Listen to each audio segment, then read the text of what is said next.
Welcome. It's Monday, April 21st, 2025. Welcome to episode number 6 of Tiger Tidbits, presented by Clemson Sports News and Howard's Rock, the Pawcast, and sponsored by Ingalls, Benson Ford, and Oakway Tractor. Guys, busy weekend over the weekend. We're going to recap the weekend, talk about a few things here coming up in the upcoming week. School's winding down here in the next 2 to 3 weeks. And so are all the sporting events here, except for baseball, softball coverage. You know, things are starting to wind down here. But I wanted to go over some stuff with you and talk about some things. I wanted to go over one. We put this article out last Friday, and I didn't get it into the show on Friday because we were very busy with a lot of stuff going on Friday afternoon. But I want to talk about Joey Batson. Joey Batson announced his retirement after 25 years of being with Clemson football as the strength and conditioning coach. Joey, to me, he caught a lot of flack in the early 2000s, right as Tommy Bowden was leaving and Dabo Swinney was transitioning. And then you kind of saw the team change. You asked me if you attended the Orange Bowl in I think it was 2011. I think that was the year when they played Ohio State down there, and Taj Boyd and Sammy Watkins went off, and the Tigers beat Ohio State in a thriller. But if you watched that game from start to finish, you knew from what you saw on the field, Clemson was more physical, faster, and in better shape than Ohio State when it got into the fourth quarter of the game. It was obvious. It was obvious at times. And this was an Ohio State team that had Joey Bosa and a bunch of others loaded with 5 stars, Urban Meyer coaching. But that game, I noticed the change in Clemson's strength and conditioning, if you want to call it, and how they were so – it just looked like they had a step on everything Ohio State was doing. But Joey's decided to retire for 25 years. Great guy. I got to know him over the last, umpteen years I've been covering Clemson football, and I couldn't tell you there's a better person out there. Joey's a sweet guy. Famous for that. You don't put rings on smooth hands comment. You see every on the fourth quarter on the scoreboard there. But just had to mention Joey Batson and his retirement. That's something that we forgot on Friday. But and the reason we forgot it is because of the next note. The last minute news we got coming into the last Friday was Amy Smith, Clemson's ex gymnastics coach, was fired on Friday. And they're still out there looking at candidates. We will bring some news to you as soon as we get something here. We're reaching out and trying to find out exactly where they're going to go with this. It was an abrupt firing, I can tell you that. It wasn't something that was planned. I think it's just something that happened, maybe a disagreement, or maybe something happened inside the program that we'll find out about here sooner or later. But to move on from all that, let's go ahead and let's talk about what's going on this week. Softball had a great weekend. They won 2 out of 3 over BC. They lost the final game on Saturday afternoon. Softball team 37-12 right now overall. Ranked, I think, at 19-20. They're going in to play Tennessee tomorrow. And that game is going to be a heck of a game. I think the Vols are rated as high as 4th. They held I think it's since the Tiger and Tennessee have played 3 times so far since Clemson started softball, and Tennessee holds a 2-1 record against Clemson.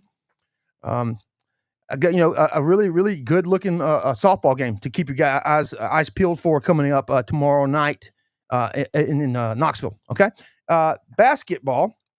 Well, let's go back to baseball. Baseball ranked number 2 in not just one, but in all 5 of the baseball polls that came out. Baseball has umpteen polls, but the 5 that matter. Clemson baseball now ranked number 2 in all 5 polls with a 35-7 overall and a 13-5 conference record after taking 2 of 3 from Louisville on the weekend and showcasing my boy Cam Morella's skills again this weekend as he made that crazy Willie Mays type catch over the wall on Saturday.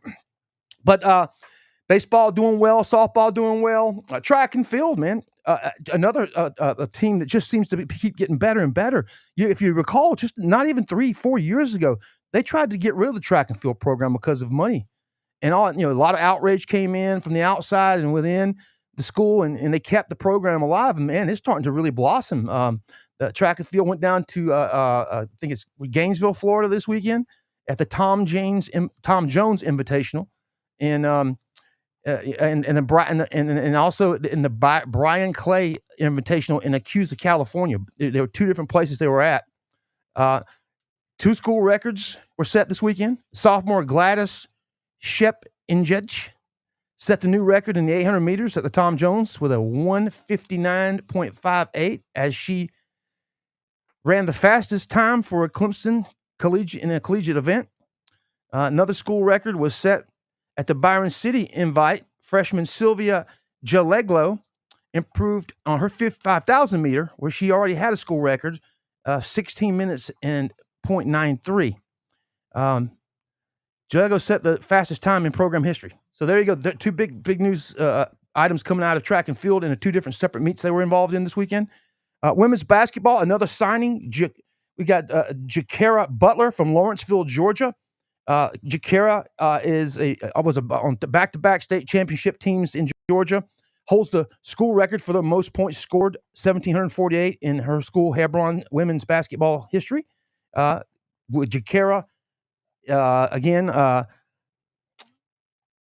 Butler is now a Tiger. She's signed officially. So she's officially in the books as a Tiger. Jaden Zachary, going to more basketball. Jaden Zachary and Ian Shefflin, you might have saw it on Twitter today, entered the transfer portal. Why, you might ask? Both players are out of eligibility. Well, there's a chance, an outside chance, they may, through either a lawsuit or a waiver, be able to get another year of eligibility in, and I think that's why you saw them enter the portal. Now, whether they come back to Clemson or not, we'll see.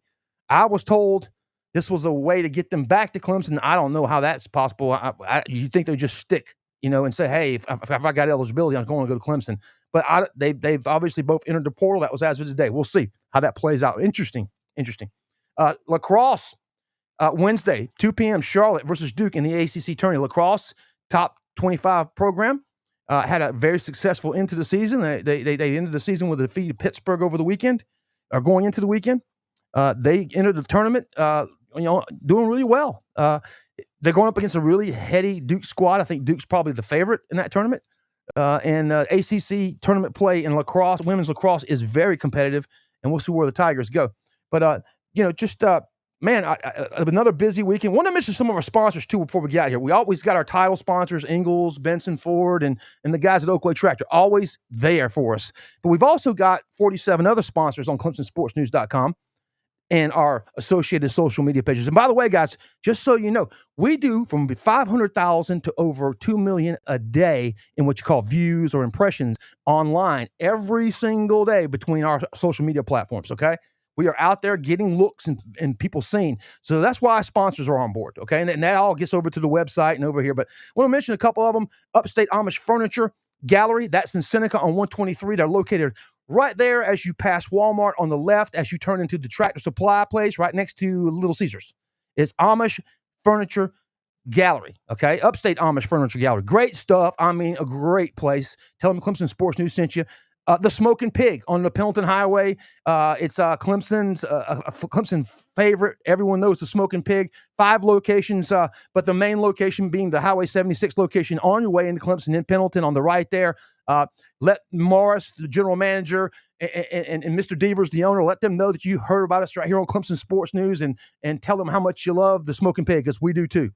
That's another one of our great sponsors. And then there's a new sponsor. They're out of Florida, but they're a franchise chain. They opened up in Clemson about, I would think it was October. They called us up and asked us about becoming a sponsor on the site. Stoner's Joint Pizza. It's located right there on 123 in the little plaza with AT&T and a couple other businesses right there, right next to the Tiger Express Wash, which is another one of our sponsors.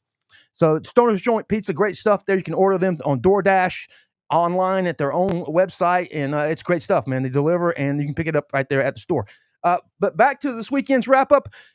Another great week for the Tigers. Look for some more. We'll be back on the air with another Tiger Tidbits on Wednesday, 5 p.m. Today's show, again, again, the third week in April, pretty busy. I mean, we're able to recap the transfer portal guys, the basketball signee. We have baseball's ranked number 2 in all the polls. We recapped our softball coverage and our lacrosse coverage, track and field coverage. Not bad weekend. But stick around. Again, visit us at ClemsonSportsNews.com and our Facebook page, Clemson Sports News, at Clem Sport News on Twitter, and our Clemson Sports News on Instagram. You can find us on all those platforms and streaming, and as well as all of our daily posts and content that get out there to all the folks and keep you guys covered up in Tiger news all week long. Until Wednesday, 5 p.m., go Tigers.